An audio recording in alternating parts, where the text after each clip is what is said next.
अगर आप झारखंड के किसी शहर में जमीन, मकान या फ्लैट खरीदने की योजना बना रहे हैं, तो ये खबर आपके लिए बेहद अहम है। राज्य सरकार ने प्रॉपर्टी रजिस्ट्री से जुड़े नियमों में बड़ा बदलाव किया है। अब शहरी क्षेत्रों में संपत्ति की रजिस्ट्री कराने पर खरीदारों को 10% अतिरिक्त सरचार्ज देना होगा। आखिर इसकी आपकी जेब पर कितना असर पड़ेगा और सरकार ने ये फैसला क्यों लिया है, आइए जानते हैं।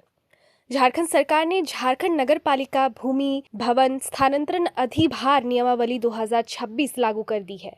इसके तहत नगर निगम, नगर परिषद और नगर पंचायत क्षेत्रों में जमीन, मकान और फ्लैट की रजिस्ट्री पर अब निबंधन शुल्क के साथ 10% अतिरिक्त सरचार्ज भी देना होगा। सरकार का कहना है कि इस सरचार्ज से मिलने वाली राशि नगर निकायों को दी जाएगी, जिसका उपयोग सड़क, नाली, पेयजल, स्ट्रीट लाइट, पार्क और अन्य शहरी सुविधाओं के विकास में किया जाएगा। अब तक खरीदारों को संपत्ति के मूल्य या सर्कल रेट के आधार पर स्टाम्प शुल्क या निबंधन शुल्क का भुगतान करना पड़ता था, लेकिन नई व्यवस्था लागू होने के बाद निबंधन शुल्क पर 10% अतिरिक्त अधिभार भी देना होगा।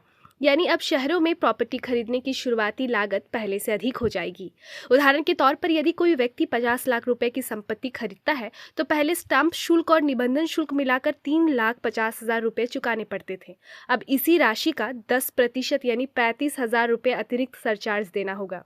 यानी कुल रजिस्ट्री शुल्क बढ़कर 6,35,000 रुपए तक पहुंच जाएगा।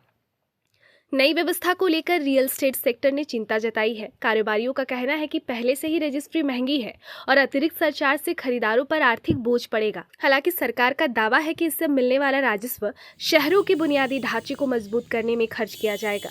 यानी अब झारखंड के शहरी क्षेत्रों में घर या जमीन खरीदने वालों को पहले से अधिक खर्च करना होगा।